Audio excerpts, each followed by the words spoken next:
I do not hear Tom.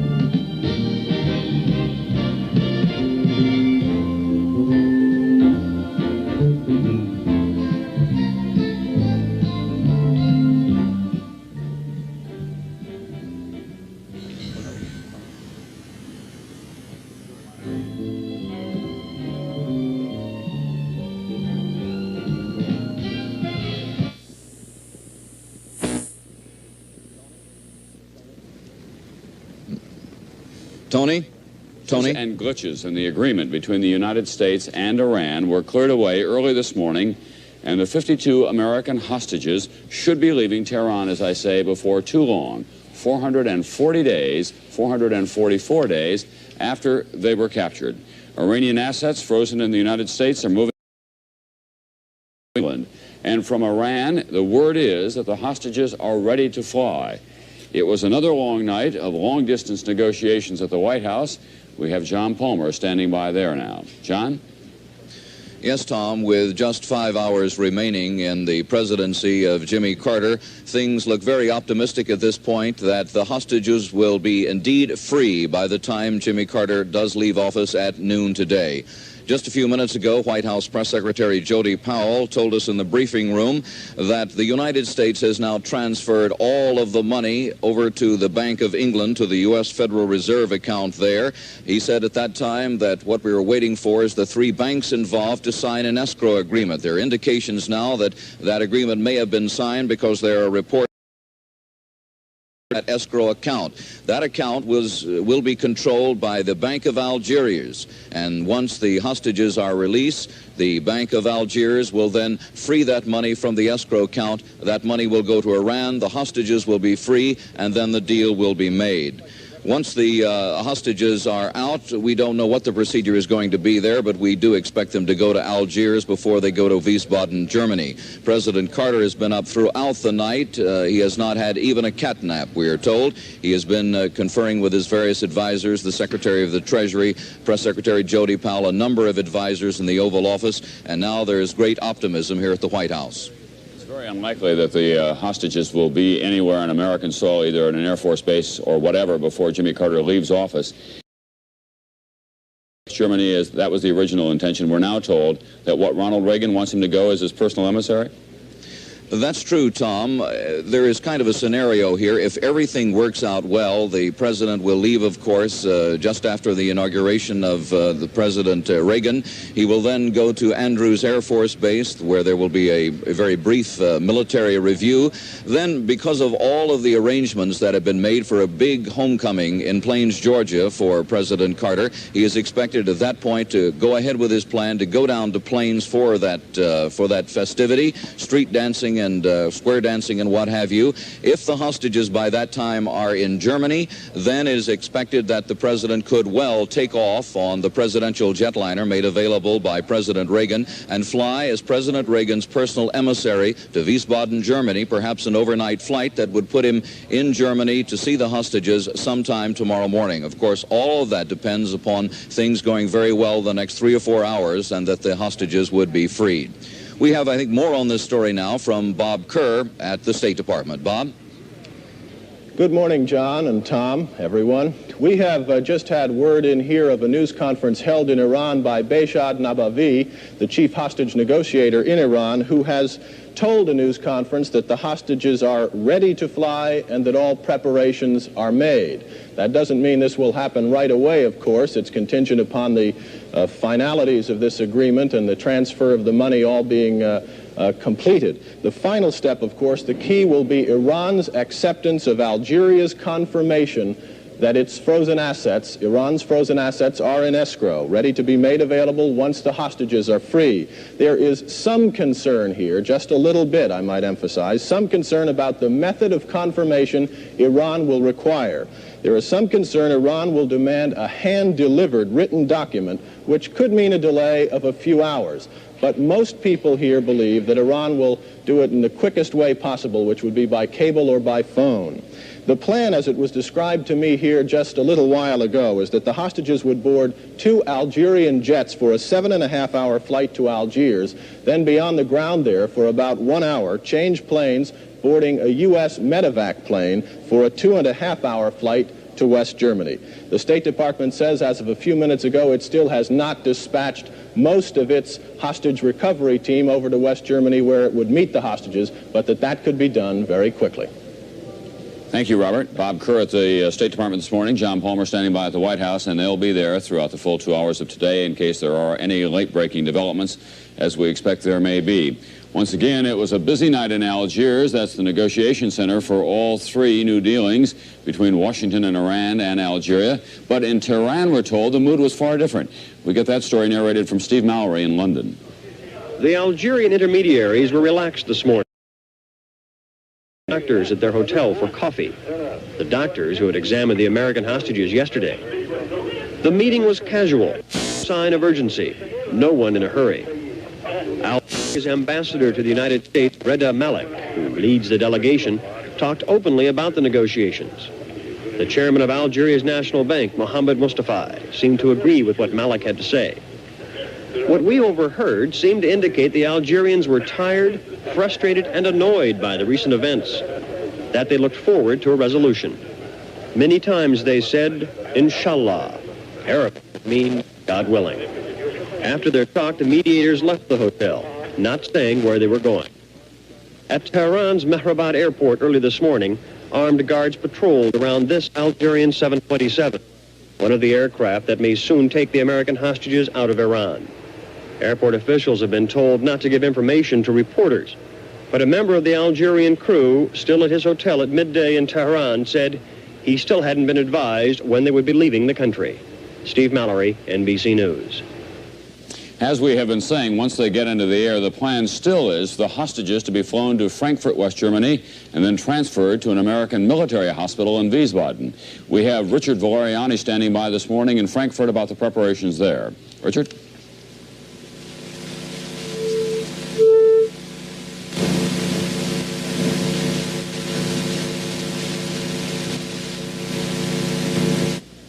Apparently, we are not able to get any sound from Frankfurt, West Germany this morning. Let me just tell you that the preparations have been in place for some time now. No late change in those preparations. There still is some dispute about when the families may be able to join the hostages at the military hospital in Wiesbaden once they arrive there, whenever that may be. Outside Blair House this morning, Steve Delaney standing by. Blair House, of course, is where Ronald and Mrs. Reagan are spending their final night as the president-elect and the soon-to-be First Lady, because today at noon, Ronald Wilson Reagan will be sworn in as the 40th President of the United States. He's been staying in touch with this Iranian situation through aides primarily. Steve Delaney, as I say, has the latest on that. Steve, what's going on? Tom, the president-elect is still inside Blair House and will be for about another 2 hours. Then he will go to church for a brief ceremony around the corner and come back here. And a little shortly after that, we'll go off to the White House and then to the Capitol. We don't know yet whether he's awake. He woke up at about this time yesterday morning after not having been told by his staff of the developments that occurred 24 hours ago that we all thought were the breakthrough. But the chances are, if he doesn't know what's happened in the last few hours on the Iranian situation, he will very soon. One of the things that is contributing to this deadline pressure about 12 noon or 12:30 is that it has been said around here that Reagan is not particularly anxious to sign any documents or to authorize any moves that might accompany the latter parts of the implementation of this process, because he doesn't want to start his incumbency with anything that might being conciliatory toward Iran. He'd rather get a clean start. He'd rather head all that off his deck by the time he takes the watch. He will be out of here in a couple of hours, and when he comes out, somebody is bound to ask him what he thinks about all that. Tom? Thank you, Steve. We expect that you'll be there for that as well. Mr. and Mrs. Reagan spent their inaugural eve with a few of their friends from show business and a few others looking in. A report from Susan Peterson. Ronald Reagan spent his last hours as a private citizen with his old Hollywood buddies and 17,000 other admirers who attended a gala to honor the nation's next president. Guests paid as much as $1,000 for box seats to watch big-name entertainers perform for the inaugural of one of their own. But the star of the evening soon found that his future presidential status leaves him wide open for friendly barbs. News, we have an inflation, we have a recession, unemployment, turmoil around the world, an energy crisis. And starting tomorrow, we blame all of that on you, Ron. As you know, tomorrow the president-elect will take the oath of office at 10 o'clock in the morning. And by 11 o'clock tomorrow morning, Ted Kennedy will be saying, "Ask yourself, are you better off now than you were?"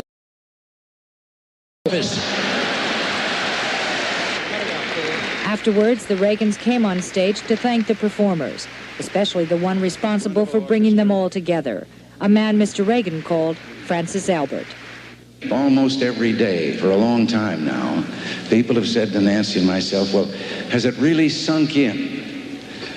And we've looked at each other and we've said, well, no, it really hasn't. Well, tonight, there was a point in the program when I leaned over to her and said, it's sunk in. Thank you very much. Thank you. Susan Peterson, NBC News, Washington. Now, standing by live in front of the west front of the Capitol at noon today, Willard Scott, who's a three-ring circus himself. Willard, good morning. Good morning, Tom. Good morning, Jane, and good morning, everybody. We're standing by here where in just a few hours the oath of office will be taken. I want you to walk around with me for just a second and take a look at what we can show you at this hour. What you hear in the background, the music, if you heard it a moment ago, is the United States Marine Band. They're not here, but that is a tape recording. There they are, and they're checking out the equipment. I got to give them credit. I don't think I've ever seen them blow one of these. They go crazy. I mean, they check every single little circuitry to make sure that everything is perfect. I thought the least we could do was to help out a little bit this morning, so I brought my handkerchief and put the final touch on. Mr. President, if you're watching, this is for you from NBC and Today. Okay, we're going to do the best we can, and this is what we call an on-the-air rehearsal. Would you be with me for just a second? Steve, baby, back in the control room. All I want to see this morning is the national map, and then I'll give you the 10-second cutaway. We have just a little bit of equipment here to work with. Okay, let's check the map and see what we have this morning across the country. All right. First of all, there's rain again in the northwest. Fog continues, heavy fog. Poor old Salt Lake City still getting a bath as far as smog and fog is concerned. High pressure, a dome of it will not move. Warm air continues. Temperatures up in the 60s as far north as parts of Montana. Cooler air coming into the plain states, but not frigid cold air like we had last week. Some wet snow from central Missouri all the way on up through the upper Great Lakes. Some rain throughout the middle Mississippi Valley, the Ohio Valley, and down in the southeast except for Florida, where we're calling for sunshine. Here in Washington, D.C., Inauguration Day, on the cloudy side, but still mild, high about 50 degrees. Now let's find out what's happening in your part of the country this morning. We have Boston 38, Chicago 38 degrees and some clouds, Dallas 45 and partly sunny, and Denver 52 and sunshine. Well, that's it. In just a few hours, here's where it'll happen. Leather chairs in place, all the equipment being prepared, the sound system dynamite, and now back to you, Tom and Jane. And you know that weather forecast is going to be absolutely correct because it was done with the presidential seal. Lovely, Willard. In a couple of minutes, we'll be back. Louisa Kennedy is here again. As I understand it, she hasn't slept in about the last 24 hours. And from Burbank, the Reverend Earl Lee, the father of a hostage in Iran. We'll talk to them both in a moment. This is Today on NBC.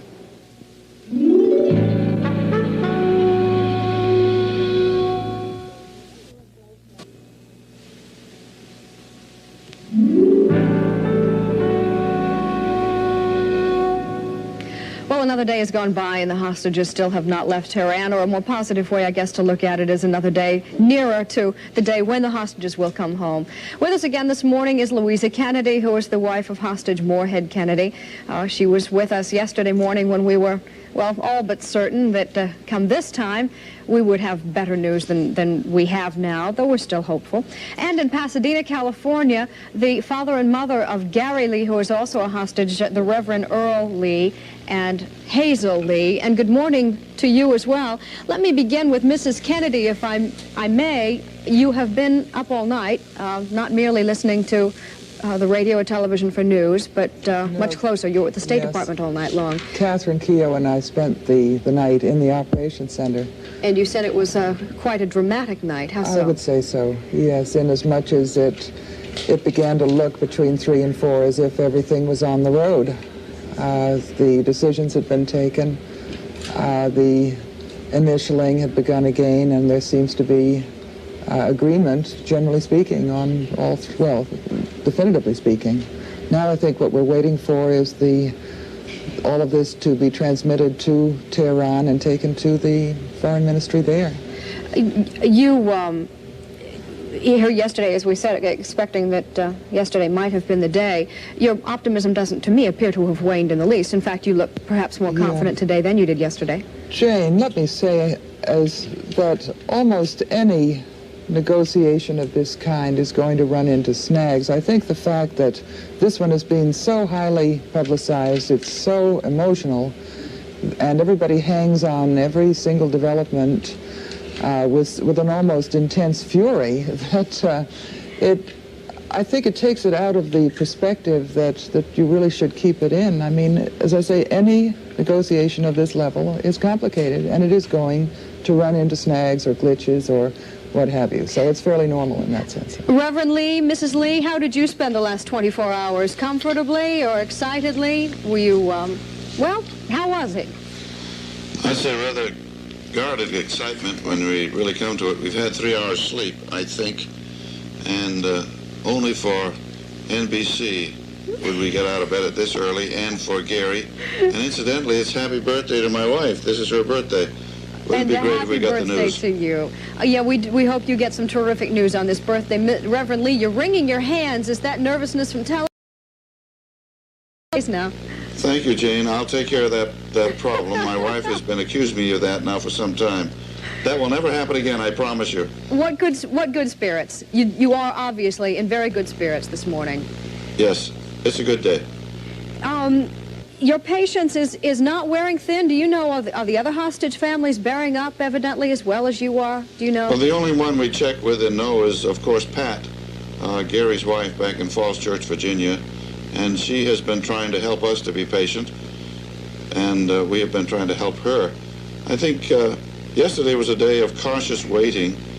We thought we'd get word last night. But tomorrow would be another day, we said, and here it is, and we look for it. And let's imagine they'll be off the ground not too many hours from now. Are you entertaining any thoughts of coming east for the reunion, or further east, going to Wiesbaden, perhaps? I say we plan to go to Washington is our biggest hope, to see Pat and Dana and, of course, Gary. Lloyd Booker, who was a member of the Pueblo crew, as you know, apparently said last night that he thinks that the hostages should be reunited with you, with the families, right away. Would you disagree with him? He perhaps should know wherever he spoke. He's not a psychiatrist or a psychologist, but he's been there. What do you think? Oh, I rather think the plan that has been designed is good. For them to go to Germany, to have the necessary checking out, psychological testing and physical testing, and coming home together, I think it's good. Well, we hope it's good, too. Louisa Kennedy, that you are still in Washington where today is the day President-elect Reagan will become president, and the town is all wrapped up. Does this day, the inauguration, mean anything special to you, or is it just, never mind all that? Oh, no, it hasn't lost its significance for me, I don't think. It's a very exciting day. It is, as this new administration says, a new beginning. And, many people are giving credit for we hope, return of the hostages, too. Mr. Reagan, do you think that's unfair to President Carter? What's unfair? Giving the credit for our good news, we hope, today to Mr. Reagan and not Mr. Carter. Who's giving the credit to Mr. Reagan specifically? Oh, I just hear man on the street comments to that effect. I think there are lots of views about that, but I think it's President Carter who has lived this year and been effective in it. Thank you again for being with us. Reverend and Mrs. Lee in Pasadena, best of good luck to you and happy birthday. Can I say hi to them? And yes, Louisa Kennedy says hello too. Station break.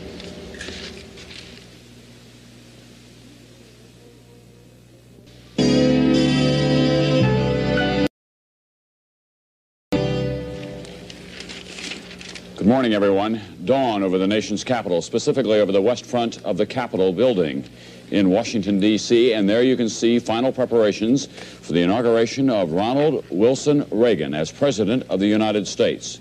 In the judgment of some, the 40th President of the United States. For those who are more persnickety, the 39th President, because after all, Grover Cleveland held the office twice, interrupted by one other term. So he was both, as I remember, the 22nd and the 24th President of the United States. You sound like you're of the persnickety persuasion. I am the persnickety persuasion. I think he's the 39th, but I think I'm going to lose the battle to all of my colleagues. During this half hour of today, we'll be taking a look and a talk with a man by the name of Robert Strauss. You've seen him and heard him a great deal on this program in the last year. He was President Jimmy Carter's re-election campaign chairman. He has a lot to say about what's ahead for the Democrats and some advice, I would guess, not just for all of us, but for the Republicans coming to office as well. He's been seen at a Republican party or two as well in these last few days. The Republicans are here en masse, and they brought some dough with them. They are not burgers during their stay at the inaugural, and in Money Matters we'll have a report on how much revenue the District of Columbia is reaping from this Republican windfall. I tell you, in some families who are here for the inauguration, you have a feeling that they're not only teenage telephones but teenage limousines. Time now to take a look at the latest news. We're waiting right now for word that the hostages will be in the air, that they will be leaving Tehran before too long. Let's get the very latest by going live to the White House, where John Palmer is standing by. John, what are they saying there? Tom, just a few minutes ago, in fact about 15 minutes ago, White House Press Secretary Jody Powell called us into the briefing room here at the White House, and he gave us this announcement confirming that now all of the frozen Iranian assets have now been transferred to an escrow account at the Bank of England under the control of the Algerian government. And Powell went on to say this completely fulfills all of the steps which the United States agreed to prior to the release of the hostages. And Powell said, "We have now done all we said we would do." Powell said all that remains now is for a technical process to be completed, and that can be done very quickly. It is being done as we speak, and that is to send the message, the Algerians communicating via telex and telephone to the Iranians in Tehran saying the money is here, release the hostages. We couldn't get any time frame exactly when the hostages will be released because, of course, the White House doesn't know. They thought they would be released yesterday. But now the mood is very much one of optimism, and it could come within an hour or so. There are great hopes here that the last obstacle has now been passed. Tom? Thank you very much, John. And Jimmy Carter had hoped that his final act as president would be to fly to the Army Hospital in Wiesbaden, West Germany, and to greet the hostages. That hope is gone now. But the word is that Ronald Reagan has been in touch with Jimmy Carter, and he wants him to go as President Ronald Reagan's personal emissary. So the plan now is for Jimmy Carter to go to Plains after the inauguration of Ronald Reagan and then go on to West Germany, should the hostages arrive there in time. Happiness was the mood for Ronald Reagan as he prepared to spend his last night at Blair House before moving across the street and into the White House as our new president. As he and Nancy Reagan moved up the steps after a gala last night, there was time for just one last question. Do you have any thoughts on the eve of your inauguration? Yes, great anticipation. Thank you. In Money Matters, the price of gold on the London market this morning is $563.50, down $3.25 from the previous fix. A government report says that personal income of Americans increased by 11% last year, but the inflation rate was 12.5%. Short-term interest rates are moving up again. So, beginning Thursday, the rates for 6-month money market certificates will increase to 14.731%. Here in the capital this inauguration week, there's an economic mini-boom. The inauguration is dumping a 32 Washington. Oh, we're going to go to the restaurants, we're going to go to the parties, we're going to go to the galas. The Republicans have swallowed up nearly every hotel room, and while they're here, they're temporarily ignoring any economic worries. They are spending 1,500. About 1,500. Oh, about 1,000 or two. California always spends more. The Sheraton Washington Hotel rehired 200 of its staff laid off after Christmas. This week, they're working extra days and overtime. Republicans are not merely eating, they're eating well. The banquet manager is surprised at how much they're spending. There was a Texas oil millionaire who just called us up, and he wanted to order a dinner for 200 people, and we were expecting an order for a Reuben sandwich, and it turned out that we're going to have a $10,000 check on this dinner. This wholesale food supplier made 200 extra deliveries in the past week, many high-priced hors d'oeuvres and seafood entrees. And next week, most of these workers will take home 20% more in their paycheck. Moderate-priced restaurants are running out of steak and lobster and report customers are spending 30% more to celebrate. In honor of Ronald Reagan, we decided to order a little lobster and go first class. In Washington, the Republicans are making it Christmas and New Year's all over again. And teaching the Democrats a thing or two about big spending. Speaking of windfalls, Willard is standing by. We'll go to for his weather report in a moment. But first, message.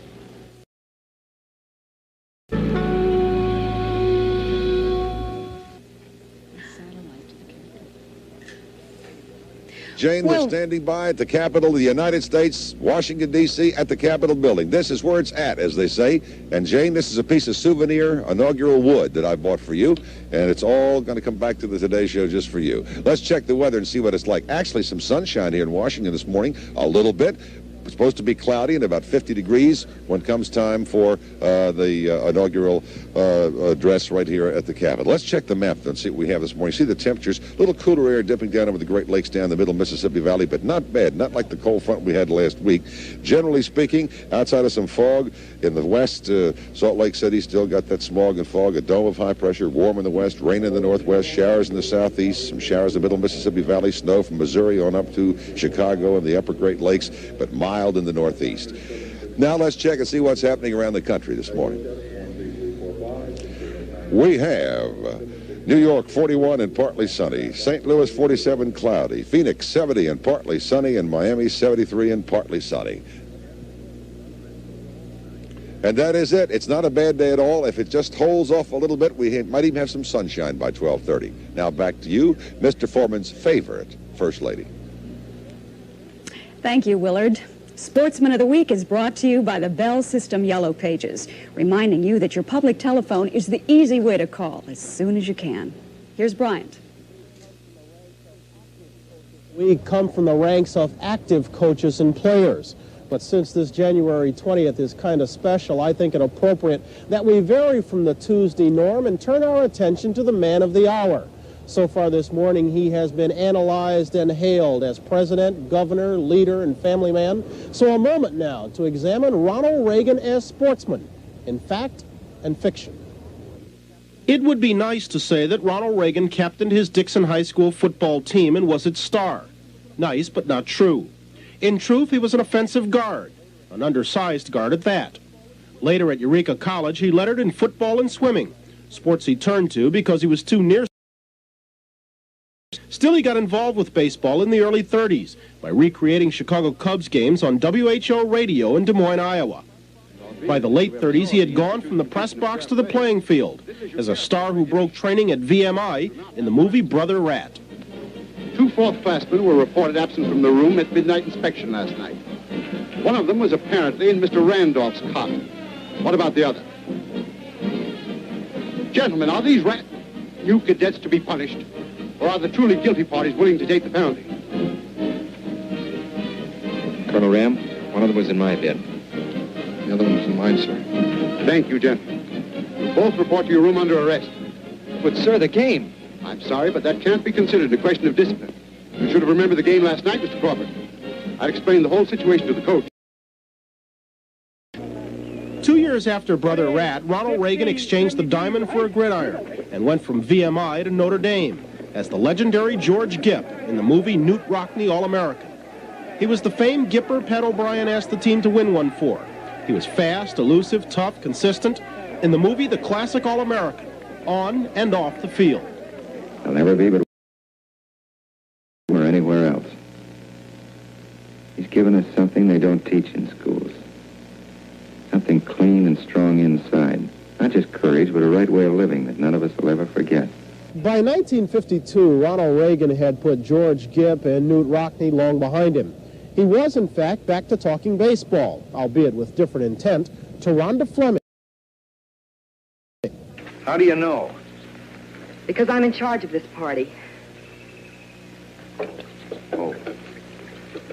Looks like I'm playing right field on this club. That's a baseball expression. Yes, I know. I used to pitch for the mission team. Bet you got a pretty good curve at that. The pitch Reagan made to Rhonda Fleming was nothing compared to those he threw at opponents in a film entitled The Winning Team. As Hall of Fame pitcher Grover Cleveland Alexander, he fired almost nothing but strikes and proved to be a memorable and popular favorite with his public. For Chicago, Alexander pitching.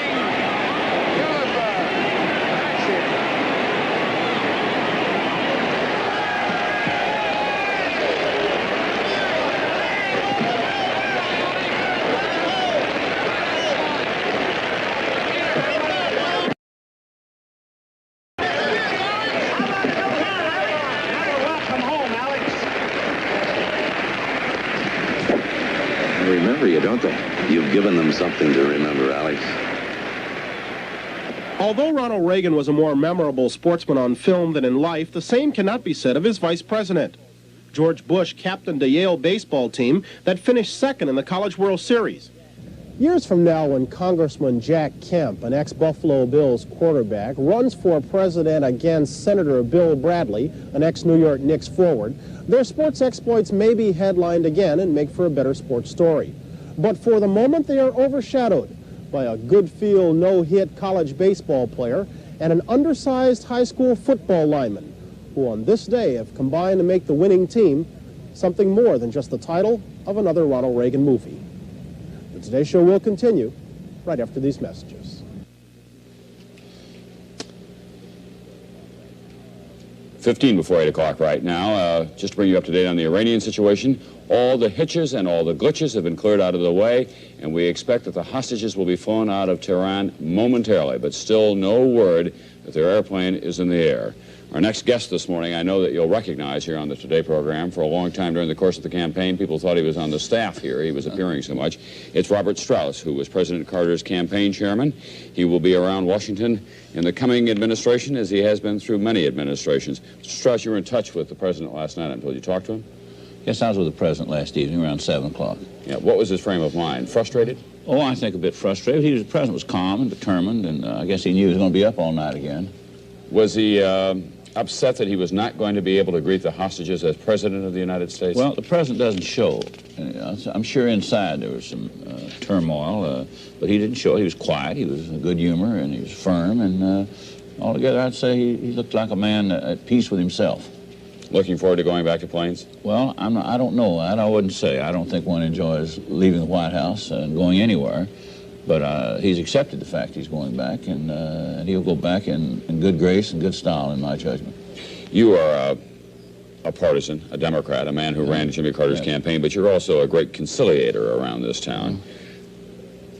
What should the Republicans be aware of in the coming months, in the coming weeks in this administration? Oh, Tom, I suspect they ought to realize that this euphoria is not going to last very long, and that people are going to be pretty critical pretty quickly. They want to see something.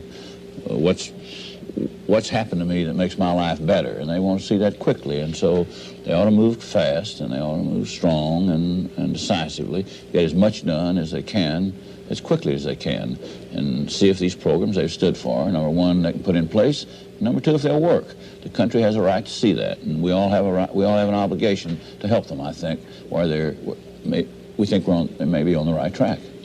Your fellow Democrats who are in a majority in the House of Representatives, do they agree with you on that in your judgment? Well, I think that there's some differences in philosophy, and you have to stand for what you believe in.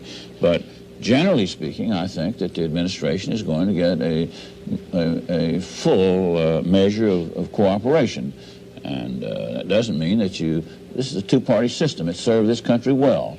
And it's good that we always have sometimes Democrats and sometimes Republican in. It's good that we shift, not so dramatically, but only slightly as we do.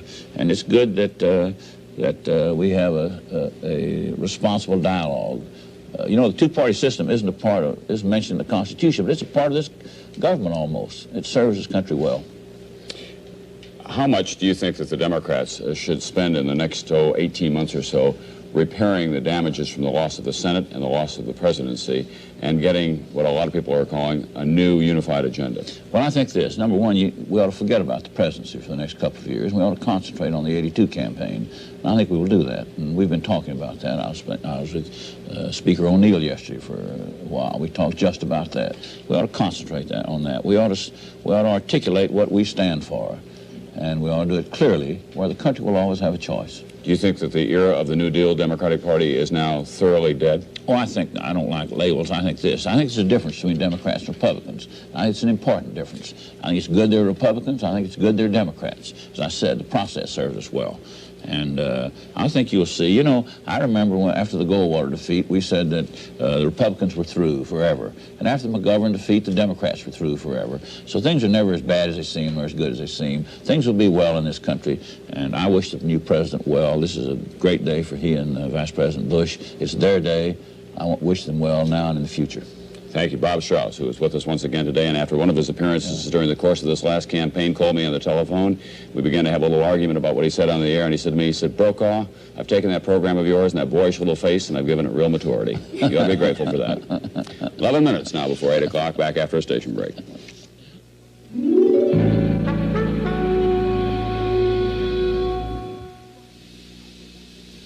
Friday, the Harper Valley PTA thinks Stella's pregnant.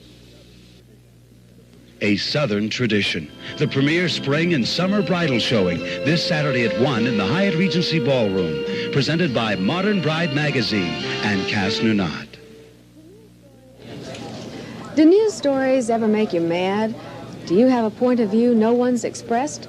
Well, each week on the Scene at 6, Talkback gives you a chance to have your say. Send your letters to Talkback, Box 400, Nashville, Tennessee, 37202. We're waiting to hear from you. Watch Newt Rockney today at 3 on Channel 4.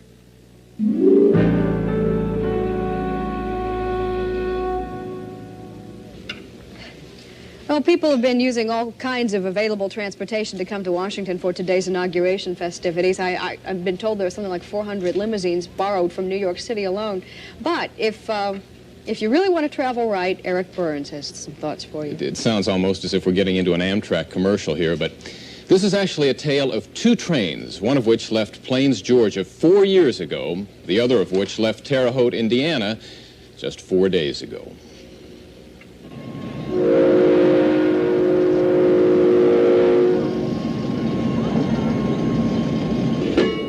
In 1977, a few hundred Georgians took a train to Washington for Jimmy Carter's inauguration.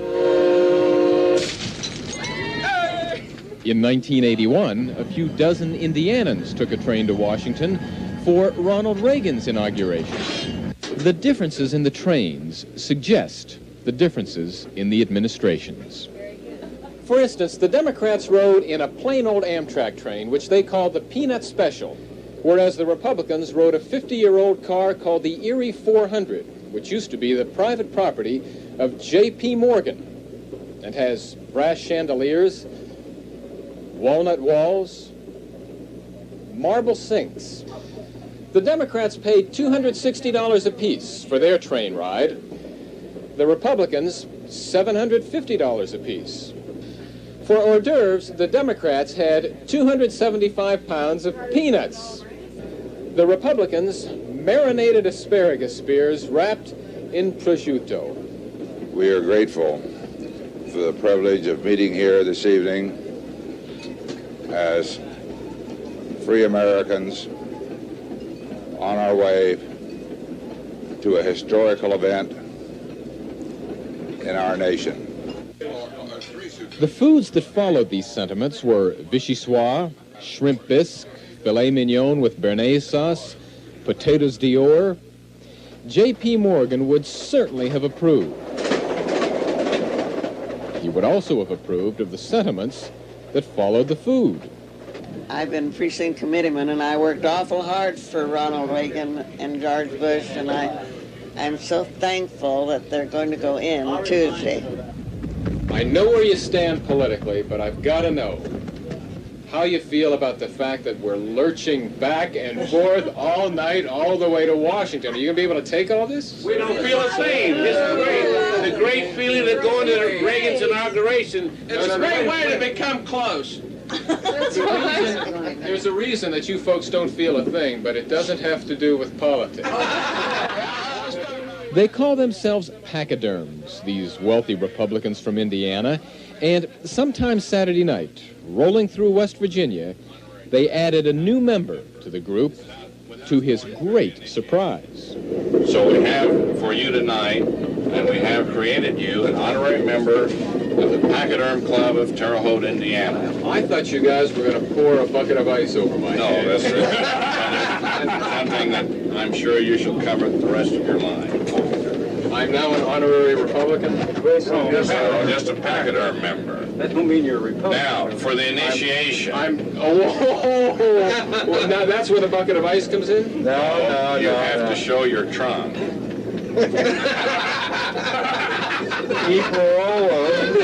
Bobby, how about if you don't roll it? I'll show my trunk to conserve my plaque.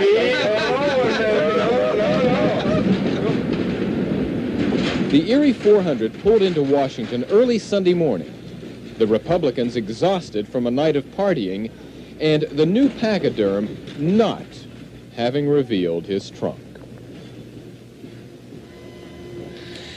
Well, that's just a small sample of the tremendously high good spirits in Washington these days, which I guess it's fair to say that we all hope will be a lot higher very soon, not with news of a train ride, but with news that hostages are airborne, and everybody will be as happy as those Republicans on that train. Just to be hospitable, you might at least have shown them your duffel bag. The duffel bag, yeah. The trunk, no. No. We'll be back in a moment with more on Today, but first a message.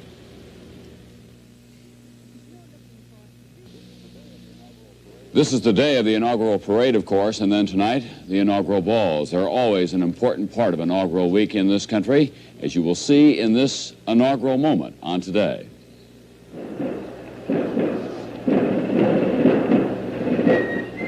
Before the president buckles down to work, there traditionally is an afternoon and evening of festivities. The big daytime event, the parade, with bands and floats from all over the nation, in this case from geographical regions. And in the evening, the inaugural balls, with presidents going from event to greet the celebrants. And that will happen tonight for Ronald Wilson Reagan and Nancy Reagan. Lyndon Johnson dancing at his inauguration, as you can see right there. With the swearing in of Ronald Reagan, we'll be able to do away with the clumsiness of the titles that we're now stuck with. President-elect Ronald Reagan. The other day, a woman was introducing Mrs. Reagan, didn't quite know how to come up with her title, and introduced her as the first next lady of the land, or something like that. We'll be back in just a few moments with the first next daughter of the land. Maureen Reagan will be with us at that time. And then later in the day, Jane and I invite you to join us as we watch the parade from a special NBC booth overlooking the parade route and the reviewing stand. We've got the first next best seats at the inaugural, right across from the official reviewing stand. So if you're passing by in the parade, wave up at us. NBC News will be on the air much of today. Of course, you'll see John Chancellor and Roger Mudd as they'll be overlooking the inaugural ceremonies and the swearing in of Ronald Reagan today from about 10 till 2 Eastern Time. We'll see you then.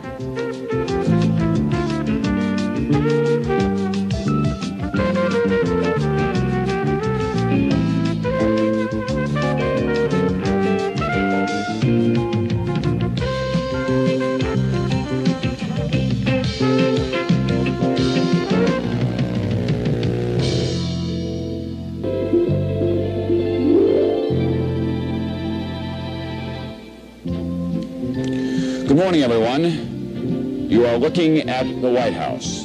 The new residence of Ronald and Nancy Reagan beginning today, Tuesday, January 20th, Inauguration Day, 1600 Pennsylvania Avenue. You don't find that house in the real estate ad, folks. It takes a little more than that. Good morning, all. I'm Tom Brokaw here with Jane Pauley. And it's moving day. That's right. And Willard Scott will be reporting to us live this morning from the nation's capital, from the west front of the Capitol, where the inaugural ceremonies will take place today at high noon Eastern Time. Ronald Wilson Reagan will become either the 39th President of the United States or the 40th, depending on your point of view. At any rate, he will have the full powers of that office. And the final frantic hours of the Carter administration, we are still awaiting word on the hostages in Tehran. All the financial situation has been cleared away now. They can leave there, but they're still not in the air. We'll catch up to that story in just a few moments. Maureen Reagan will be with us in this hour. She is across from the White House in our NBC anchor booth right now. You know, she hadn't been in Washington for 20 years, she says, and since she worked here as a secretary, she comes back 20 years later and they throw her a parade. That's living. That's not We'll be bad. with Maureen Reagan shortly. We'll look forward to that. Now let's take a look at the latest news this morning. On this, the final half day of the Jimmy Carter presidency and the start of Ronald Reagan's administration, there is great hope in Washington and in this country that the long ordeal of the American hostages in Iran may finally be over. We have John Palmer standing by live at the White House with the latest details. John? Yes, indeed, Tom. With just 4 hours remaining in the presidency of Jimmy Carter, the situation here is one of great optimism. The president is still in the Oval Office. He has been there throughout the night with his top aides following these developments. And the latest word we have is that there are no hitches. It looks like it is all just about to happen. His top aides say that the president merely is now in a waiting mode, along with his advisors who have gone through so much for so many days and months on the situation. They are waiting just to hear those words from the Algerian mediators and from other sources that the planes have taken off and that the 52 Americans are on their way finally after all these months to freedom. It might be noted that one of those gathered with the president during these many hours through the night was Vice President Mondale. And President Carter had invited the Mondales to spend this last night in office in Lincoln's bedroom. But unfortunately for the vice president, he was tied up throughout the night working with the president on these hostage negotiations and that sort of thing. So he never made it to Lincoln's bedroom, but Mrs. Mondale did, we are told. More on the situation concerning the hostages now from Bob Kerr at the State Department.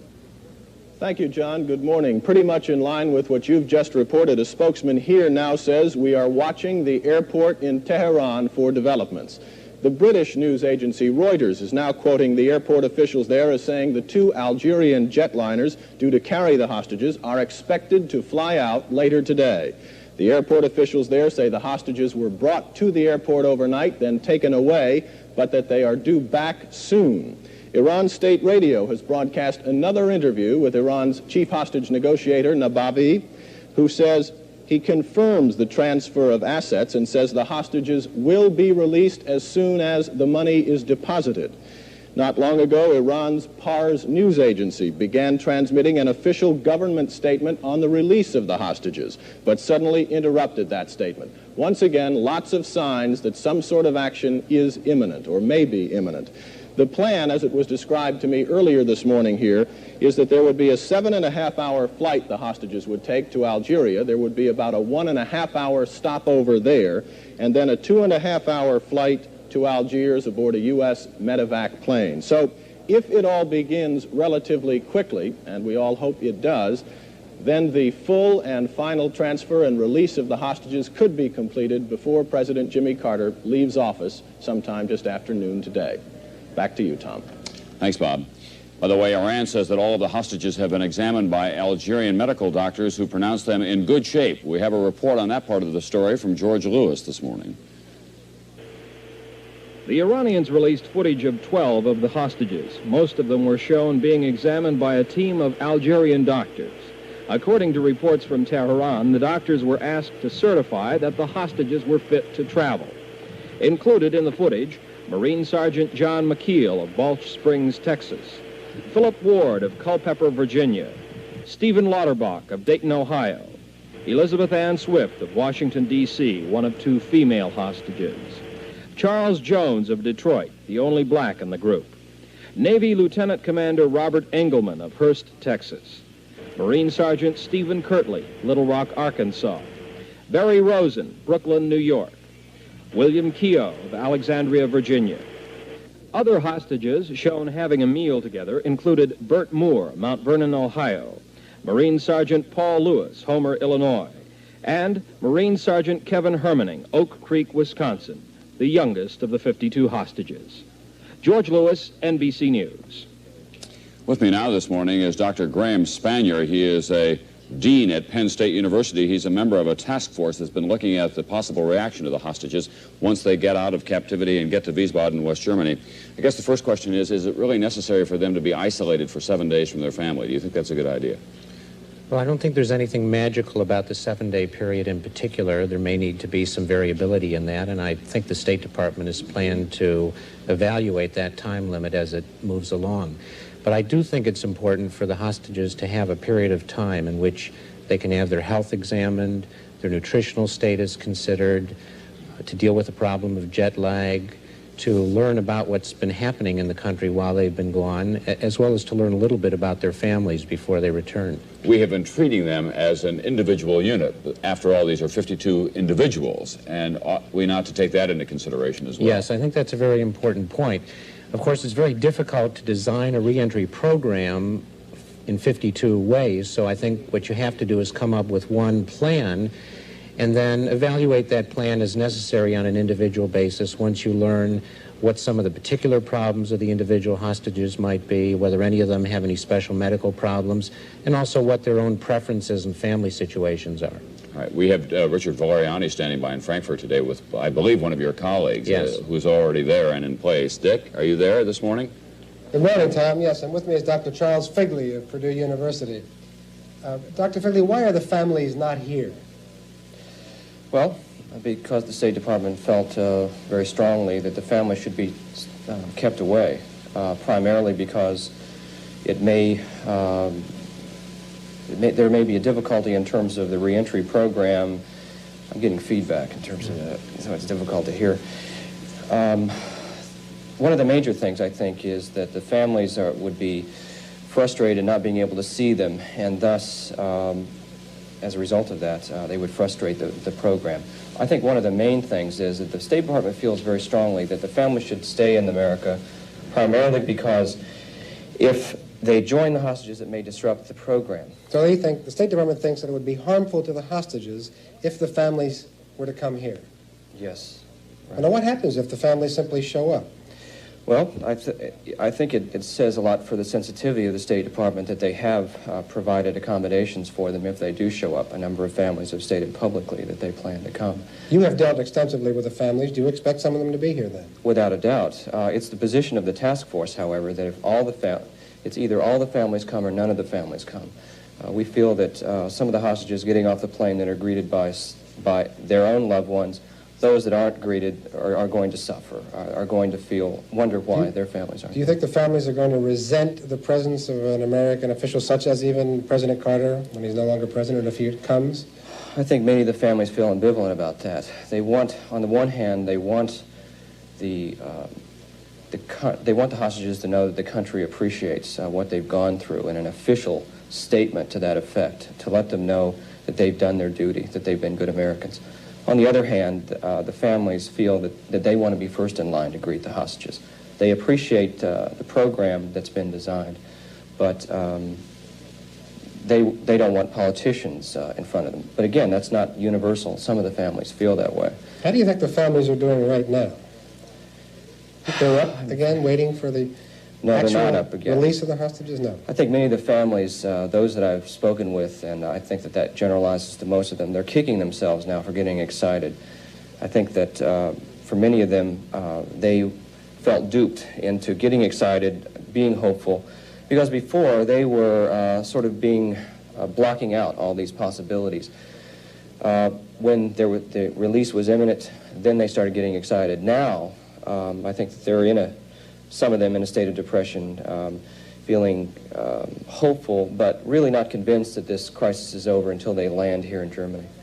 Dr. Charles Figley, thank you very much. Thank you. Now back to Tom Brokaw in New York.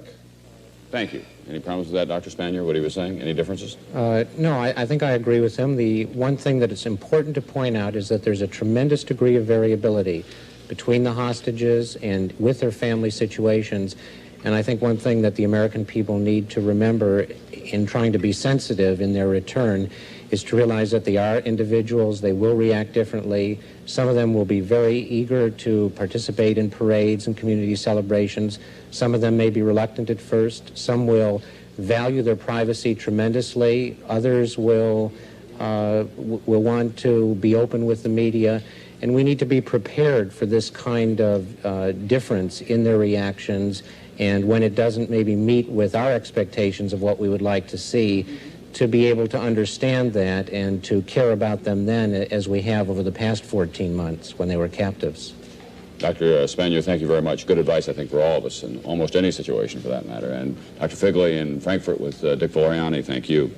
Ronald Reagan, of course, spent his last night as president-elect in Blair House, the official guest house. In less than 4 hours now, he'll take the oath of office and the responsibilities of the presidency. Steve Delaney is just outside Blair House, as you can see this morning. Any action down there this morning, Steve? Well, members of the staff have been going in, Tom. They said they were going to wake him about 8 o'clock if he wasn't already awake, and by now we're quite sure that he's been informed of the developments in the hostage crisis, and obviously he'll be glad to get that one out of the way, if that's at all possible, before the inauguration. Blair House is a place where presidents-to-be who don't have Washington residences, Carter, Nixon, now Reagan, have stayed on the night before their inauguration. In about an hour, he'll be leaving here to go around the corner to church. Be leaving this building, which was purchased by the government some time ago, as an official residence for high-level visitors. Reagan is that until about noon today, when he becomes president. He'll come back from church, and then continuing a tradition that started with Ulysses S. Grant, a delegation of congressmen will come and pick him up, take him to the White House, where he'll see the president for a few minutes. The two of them will ride up the hill to the Capitol, and shortly after noon, Ronald Reagan becomes the 40th president of the United States. But that process all starts here, Tom, at Blair House. Thank you, Steve. It's 8:12 right now. Willard Scott preceded Ronald Reagan to the Capitol this morning. He's out in front of the Capitol with the latest weather forecast for us. Mr. President, what's going on down there? Howdy, Tom. Howdy, Jane. This is a Texas hat, and if Vice President-elect George Bush is watching, this one's for you. We are looking west now as you take the next camera shot, and these are the luckiest people here. They got here about 3 o'clock this morning. They're the Seagulls, and they flew in from Annapolis, Maryland, and they're right on the ice, and they didn't have to pay or get credentials. This is the Washington Monument looking west. Beyond that is California.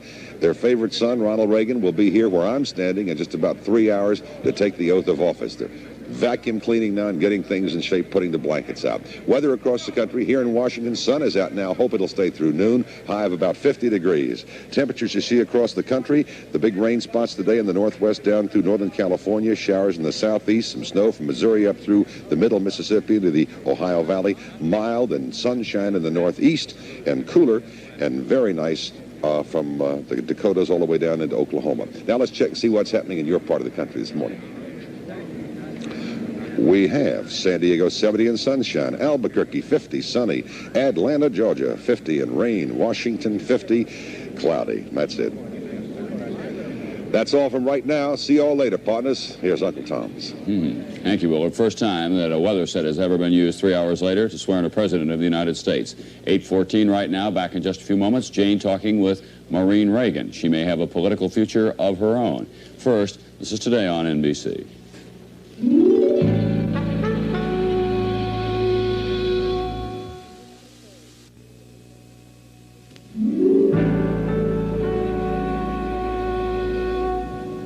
I think it's fair to say that after noon today, there will be no more roller skating in the East Room of the White House, certainly not by the first daughter of the land. Maureen Reagan will occupy that position, not Amy Carter anymore. Good morning, Maureen. Good morning, Jane. How are you? I'm fine. You're checking out the family property just behind you, aren't you? Yeah, looking at the government housing, yes. How does it look?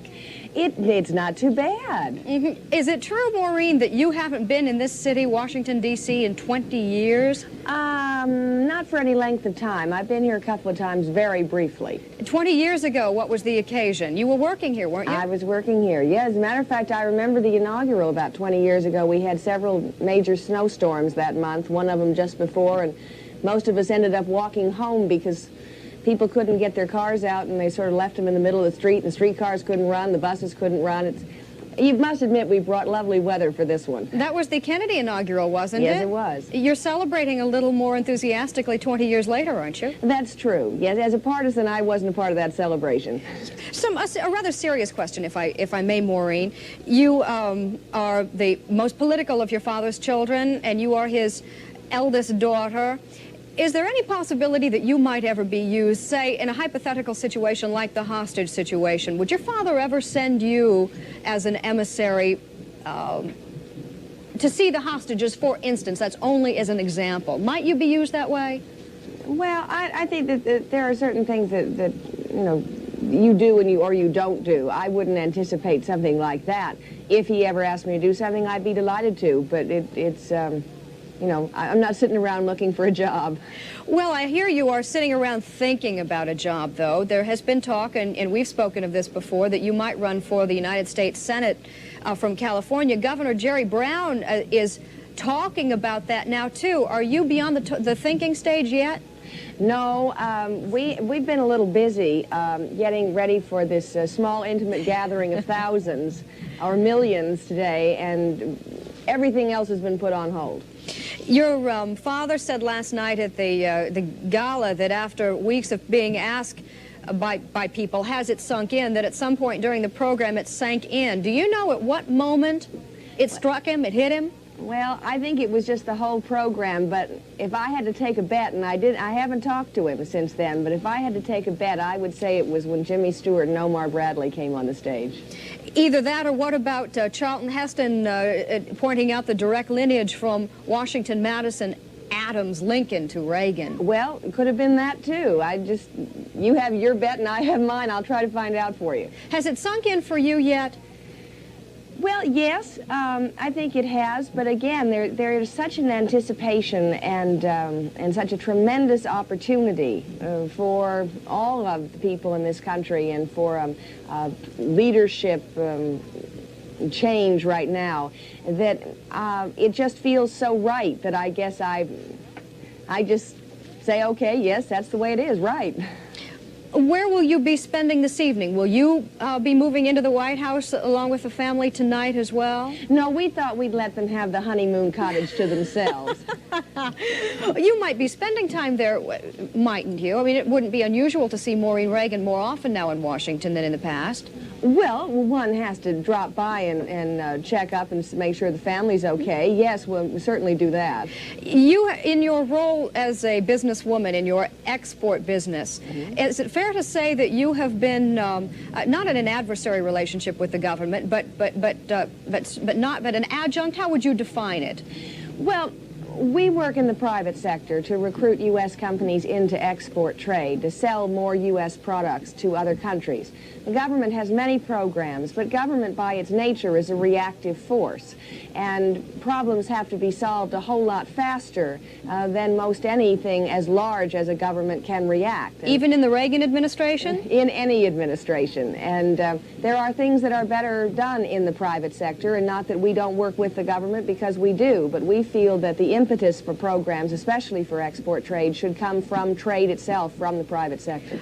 Might you be setting up a branch office, perhaps, in Washington?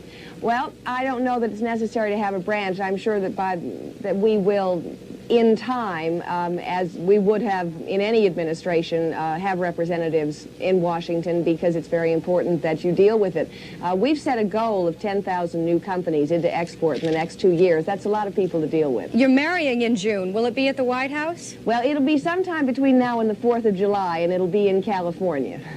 Maureen, let me know, too, if my seats are as good as yours after the parade is over later today. Okay, that's the deal. And strawberry ice cream, Jane. For breakfast. Maureen Reagan, thank you. This is Today on NBC.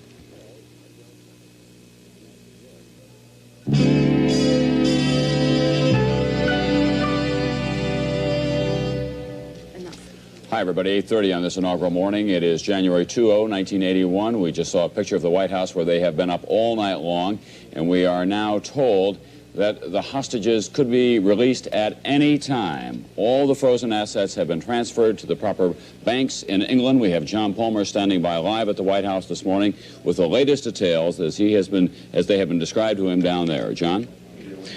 Yes, Tom, I'm standing now in the White House briefing room where Press Secretary Jody Powell appeared just a very few minutes ago. He told us that President Carter was notified at 8:17 this morning that Algeria has told Iran that all of its frozen transferred assets, all of its frozen assets have now been transferred to that escrow account at the Bank of England. That escrow account, of course, is under the control of the Algerian government. All now that remains is for the hostages to be released, and that money will be automatically transferred by Algeria, the mediators, over to the control of the Iranian government. Powell said, we now have the right to expect, and we do expect, the release, the expeditious release of our hostages. So that's the situation here. The president is still in the Oval Office with his advisors, and there's been no unofficial announcement that the president might appear here in the briefing room to talk with reporters, but should he come in here, we are told that it would be for television cameras cameras, and it would be some kind of a statement obviously to be made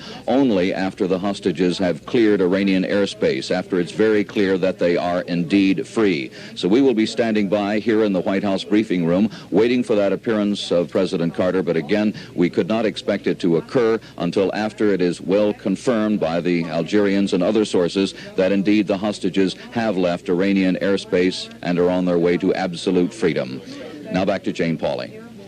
Thank you, John. Richard Hermaning, who is the father of Kevin Hermaning, the youngest of the hostages, is with us this morning from his home in Milwaukee. Mr. Hermaning, it's closer and closer.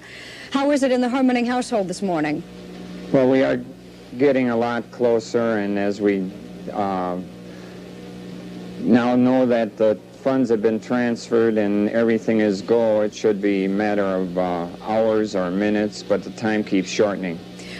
Is your patience wearing thin, or the knowledge that it appears to be any minute, any hour, at least any day now, is that enough for you?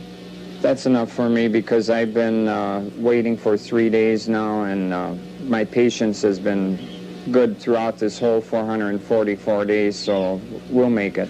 Well, how might Kevin be? Do you have any indication? He is the youngest. He would have the least experience to draw on to get him through this situation. Do you have any idea how he might be?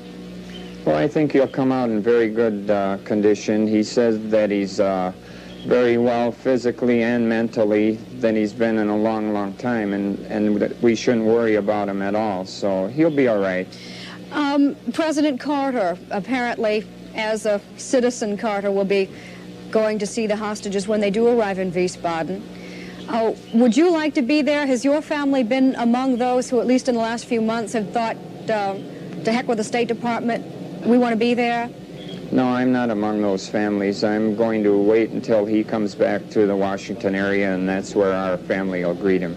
What if he, on that first phone call, asked how soon you could be in West Germany? Would you have to revise that position? Well, I'm sure anyone will revise a decision like that if they are asked by their hostage relative to come over. Well, thank you for sharing your thoughts with us this morning. You have our very best wishes, and give them to Kevin Hermaning just as soon as you hear from him. We'll be back in a moment with Willard Scott, but first a message.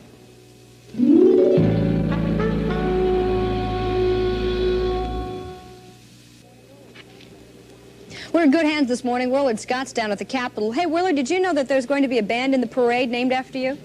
Is that right? The Willard Tigers from Willard, Missouri. I saw some of the kids wearing their jackets, and as a matter of fact, you know, after the inauguration and the parade, I'll be back up here on Capitol Hill, and we're going to have a parade, and I'm going to be the master of ceremony. It's going to be a big show, so maybe some people in the Washington area want to come by and see that. What you see, this is the NBC booth. I think these are the first pictures we've seen of the booth from inside. This is beautiful. Roger Mudd's chair, I'm sitting in it. John Chancellor's chair is over there. You see that. Behind us on the top of the Capitol, you see just a little extra light. That is sunshine. And I just spoke to the National Weather Service here in Washington. They're good doobies, and they say very good chances of some sunshine throughout the day, some clouds moving in later, and even the rain should hold off to later on this evening. Let's check the map and see what we have in store for us around the country this morning. You see on the big map that little old low-pressure cell. It's not nearly as severe as the ones we've had in the last couple of weeks in the sense that it won't be as cold, much milder, all the way down through Texas where they had some snow yesterday. Little pops of snow breaking out in central Missouri right now, all the way up through the central Mississippi Valley and into the Ohio Valley. High pressure up in New England, mild temperatures throughout New York. Talk about mild, high record-breaking Cut Bank, Montana yesterday, 61, still that record-breaking heat in the far west, and continued rain showers in the northwest, Washington, Oregon, and northern California. Sunny Florida, dynamite. Let's check and see what's happening in your part of the country this morning. We have Buffalo, 32 and partly sunny. Detroit, 34 and clouds. Houston, 45 and rain. Portland, Oregon, 52 and some showers. And that is it. As I say, in just about 3.5 hours, it'll all take place right here. What a beautiful spot, and so far a beautiful day. And now here's Tom. Thank you, Willard. We have two of Ronald Reagan's favorite entertainers with us today. They're in town especially for the inauguration. They'll be appearing at an inaugural ball at the Hilton Hotel tonight, and then they'll be invited to the White House on the first full day that Ronald Wilson Reagan is President of the United States.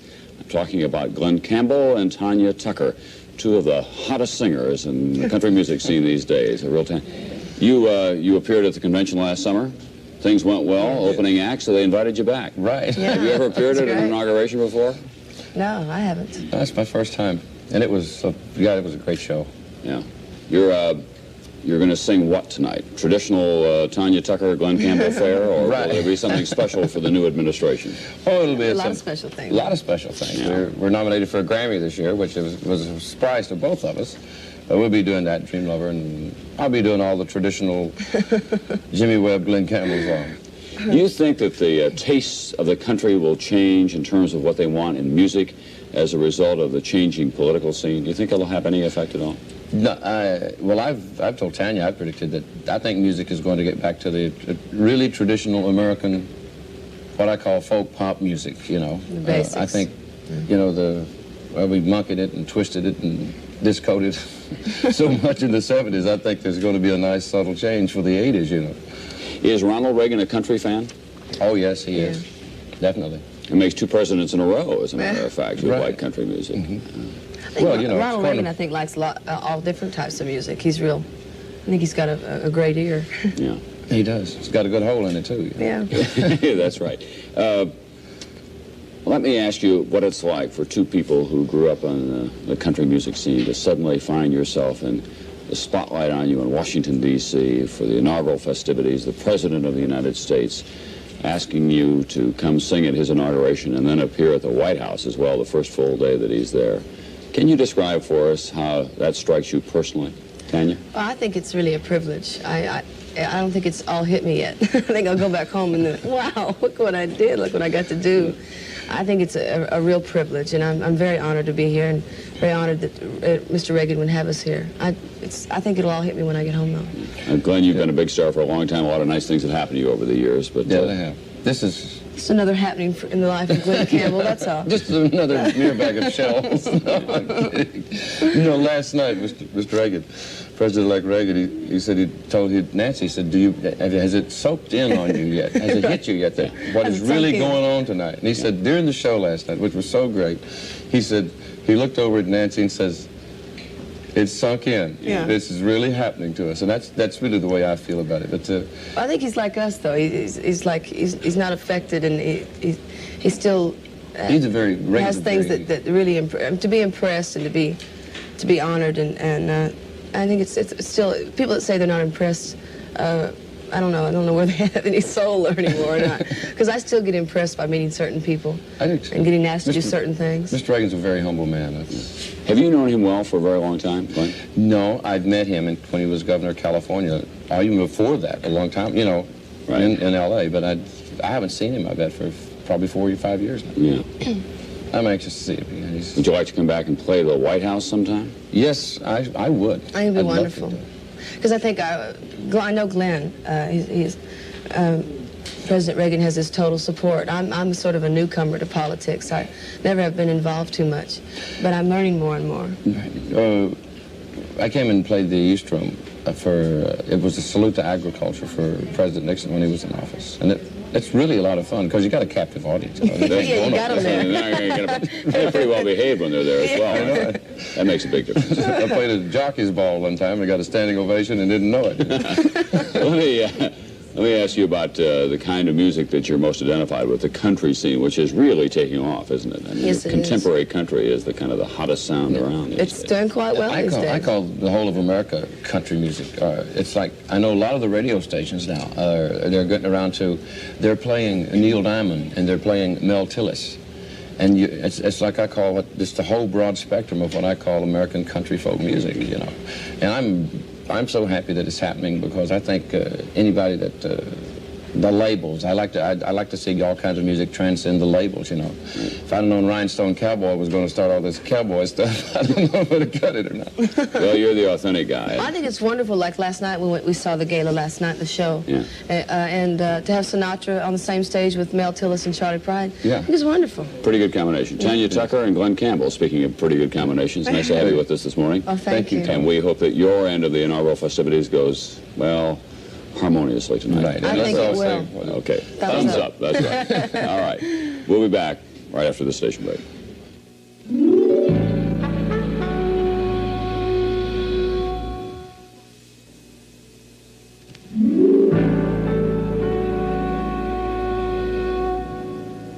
I can't remember a busier time in Washington in the years that I've been covering the nation's capital, what with the hostage situation and the inauguration of a new president. There's going to be a lot going on in this capital over the next few hours as the nation keeps one eye on the inaugural events, the other on the hostage situation in Iran.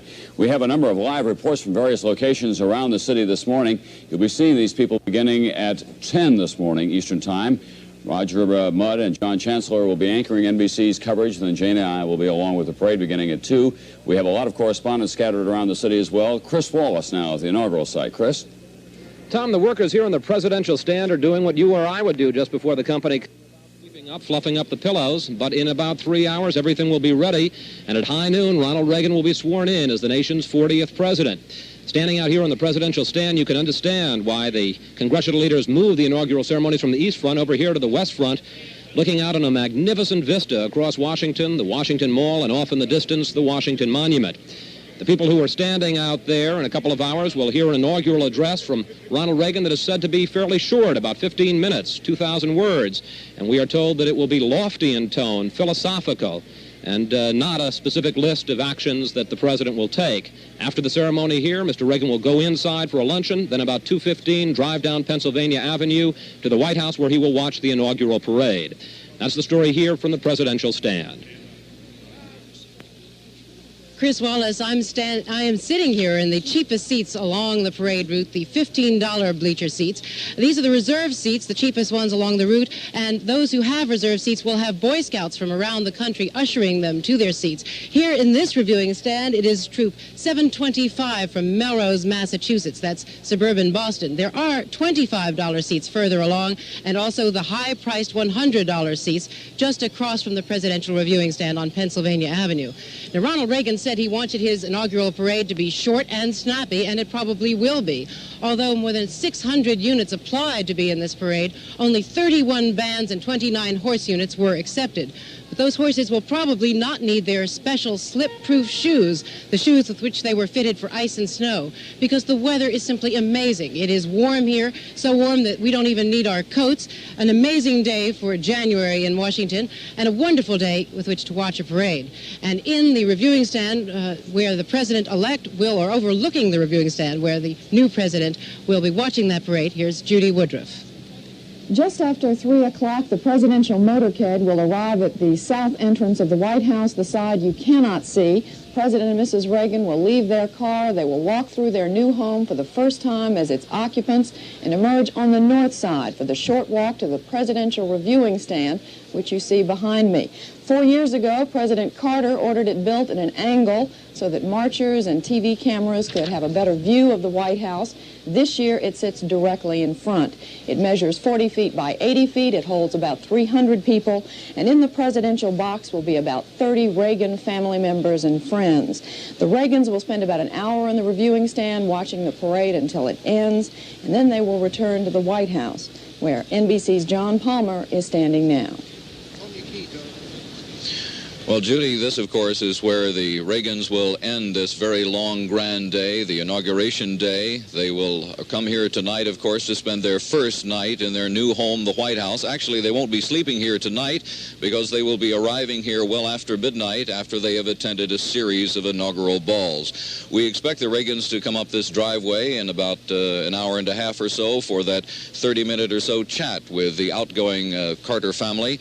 Normally, in those circumstances, we're told that it's somewhat awkward with the new president coming in after a sometimes bitter campaign. They talk, they sit there and have a little bit of tea, and maybe there's not too much to talk about. But I think President Carter will have a lot to say, and there will be a lot of questions from incoming President Reagan this morning, and there probably won't be enough time. 30 minutes isn't enough time to tell the story of what has gone on over these many last hours, days, and months, considering the situation with the hostages. And at this point, we are hoping that President Carter will be able, in an hour and a half's time, to greet President-elect Reagan on the front steps and say, "We got a deal, the hostages are free."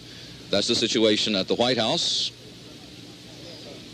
Thank you very much, John Palmer. All those people will be in place beginning at 10 o'clock this morning, of course, as we have complete coverage, the swearing in of Ronald Reagan, and then the parade that will follow.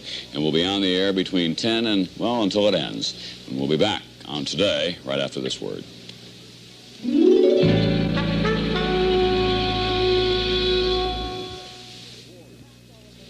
Well, the reason they packed all of those formals and those tuxedos and they rented them from around the country, the occasion tonight, the balls. There are 9 inaugural balls tonight. Our lifestyle reporter Nancy Foreman has come to Washington with us, and you know about the balls. That's right. We visited one of the locations, Jane. It's the biggest.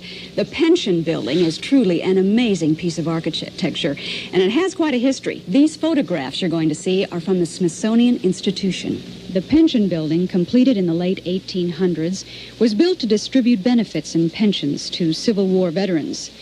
At that time, it was called the most astonishing interior space in America. The 12,000 people who attended President McKinley's inaugural ball in 1897 paid $10 a ticket, which was expensive by those standards. But a lavish banquet was included. So lavish, in fact, that it took a score of kitchen help a week to wash the 50,000 pieces of china. The preferred music, the sedate Strauss waltzes, with an occasional John Philip Sousa two-step for a change of pace. The Pension Building, which was recently revived and renamed the National Building Museum, has easily accommodated up to 18,000 people. The central court alone covers 1 acre. Presidents may come and go, but the splendor of the Pension Building remains. The cosmetics have changed considerably, however. This year's design plan is to return to the Victorian era, but with the Reagan razzle-dazzle, complete with hosts Donnie and Marie Osmond. The Osmond designer, Seven Nielsen, told us where he got his inspiration. Upon looking through the archives, there were some beautiful pictures of how this had been done in the past, and the most impressive was the 1901 inaugural ball for McKinley. It was his second one here. And the featured thing at that time were lights. So we went back to the lit swags. They weigh about 60 pounds each. They're not just strings of lights. They're built on solid wood back. And instead of the small lights that were used in the Edwardian era and the Victorian era, we went to the large lights. Of course, everything has to be brought up to scale because this building, as you can see, the grandeur of it makes it the most impressive building in Washington. Those shields weigh about 1,200 pounds each, and they're electrified, and each one of them has 6 12 by 20 foot flags. And those are reminiscent of that era, but I've elongated everything to add more elegance. What we do is we send a volunteer up to the ceiling, which is about 10 floors up. You could put a 10-story building in the middle of this room. So we had to send someone up there with block and tackle to lift them into place, and then with 3 crews working, we pull them, 1 from the top and 1 from each side, and then we anchor them off on the building itself. Go! Take the pressure off the point! How you doing, Donnie? In the middle of all this activity, tonight's co-host Donnie Osmond himself appeared to look in on the showplace. The stage is 65 feet across, which is a large stage, but the Osmonds are a large act, and they need a lot of room to move. There's another star attraction that will be appearing on that stage, too. The Tommy Dorsey Band, right? No, I was thinking of President and Mrs. Reagan. Oh, I'm sorry. Of course. Yes, he's... No.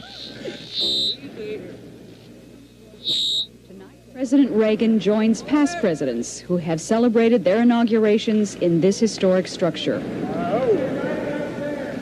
It's going to be quite a night. Today we'll return after these messages.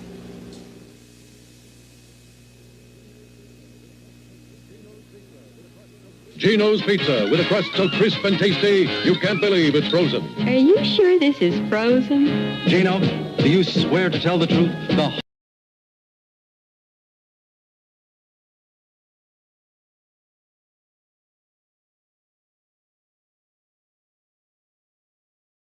Be more pomp and ceremony. It's such sweet. There will be more pomp and ceremony in today's inauguration than there was 4 years ago. It's a reflection of the different personalities in politics. But symbolism is important, as are the speeches, as we see in this inaugural moment. Let me assert my firm belief that the only thing we have to fear is fear itself.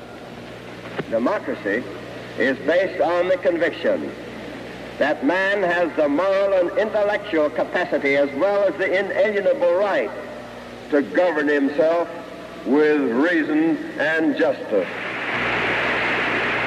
Americans, indeed all free men, remember that in the final choice a soldier's pack is not so heavy a burden as a prisoner's chains. Let us never negotiate out of fear, but let us never fear to negotiate. And so, my fellow Americans, ask not what your country can do for you, ask what you can do for your country. The inaugural moments, speeches over the last 30 years or so. Here in Washington today, we are told now that Ronald Reagan will make a personal speech of about 15 minutes in length.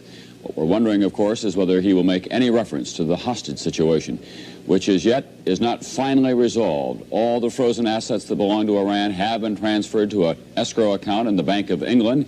That's all been cleared up, but the hostages remain on the ground in Tehran. We are told that they could leave at any time. The plan, as we now know it, is for them to fly to Algeria and then on to Frankfurt, West Germany, where they will be transferred to an American military hospital in Wiesbaden. There they will be given medical checkups and intelligence debriefings. Many of them may not be reunited with their families until they return to Washington, D.C. In any event, whenever they leave Iran, whenever that final joyful moment occurs, NBC News will be here with coverage. And we hope you'll stay with us all day, beginning at 10 this morning Eastern Time. John Chancellor and Roger Mudd will begin coverage of the inaugural festivities of Ronald Wilson Reagan, about to be President of the United States. Jane and I will be here at 2 for the parade, and we'll see you tomorrow morning. Goodbye, everybody.